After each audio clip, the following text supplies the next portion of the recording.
গত রাতে ক্রিকেটের জনপ্রিয় সংবাদ মাধ্যম ক্রিকইনফোর দেওয়া এক তথ্য অনুযায়ী সবার মধ্যেই বিভ্রান্তি ছড়িয়ে গিয়েছিল যে বাংলাদেশকে না করে দিয়েছে আইসিসি। মেনে নেওয়া হচ্ছে না বাংলাদেশের ভেন্যু পরিবর্তনের সিদ্ধান্ত। বিশ্বকাপ খেলতে হলে ভারতেই যেতে হবে বাংলাদেশকে। যদিও এই ব্যাপারটি পুরোপুরি অস্বীকার করেছে বিসিবি থেকে ইতিমধ্যে জানানো হয়েছে আইসিসির সঙ্গে এখনও তাদের কোনো কথা হয়নি। আইসিসি এখন পর্যন্ত কোনো উত্তর জানায়নি। তবে যাই হোক, আইসিসি যদি এমন কোনো উত্তর জানায় যে বিশ্বকাপ খেলতে হবে ভারতে গিয়েই বাংলাদেশকে, তাছাড়া কোনো বিকল্প রাস্তা নেই, ভেন্যু পরিবর্তন করবে না আইসিসি, সেক্ষেত্রে বাংলাদেশ ওয়াক ওভারে যাবে, অর্থাৎ এবারের বিশ্বকাপটি বর্জন করবে বাংলাদেশ। এখন অনেকের মনে প্রশ্ন জাগতে পারে, অতীতেও কি ওয়াক ওভারের নজির ঘটেছিল বিশ্বকাপে? হ্যাঁ দর্শক, অতীতেও ঘটেছিল এমন ঘটনা। প্রথমটা ঘটেছিল 1996 বিশ্বকাপে।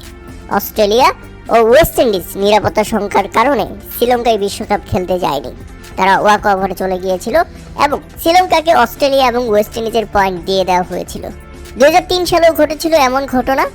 মানবতা বিরোধীর কারণে ইংল্যান্ড যায়নি জিম্বাবুয়েতে। হ্যাঁ, 2003 বিশ্বকাপে জিম্বাবুয়েতে ইংল্যান্ড যায়নি, কেননা সে সময় ইংল্যান্ড ইরাকের সাথে একটা ঝামেলা নিয়ে রীতিমতো বয়কট করেছিল। জিম্বাবুয়েতে বিশ্বকাপ খেলতে যাবে না তারা, এবং শেষ পর্যন্ত তারা ওয়াক ওভারে চলে যায় এবং জিম্বাবুয়েকে ইংল্যান্ডের সেই 2 পয়েন্ট দিয়ে দেওয়া হয়। এরপর নিরাপত্তা সংখ্যায় নিউজিল্যান্ড যায়নি কেনিয়াতে। হ্যাঁ, কেনিয়াতে যায়নি নিউজিল্যান্ড, এবং নিউজিল্যান্ডের সেই 2 পয়েন্ট দিয়ে দেওয়া হয়েছিল কেনিয়াকে। এবার যদি বাংলাদেশ 2026 টি-20 বিশ্বকাপ খেলতে না যায়, সেক্ষেত্রে বাংলাদেশের পয়েন্টগুলো দিয়ে দেওয়া হবে তাদের প্রতিপক্ষ দলগুলোকে।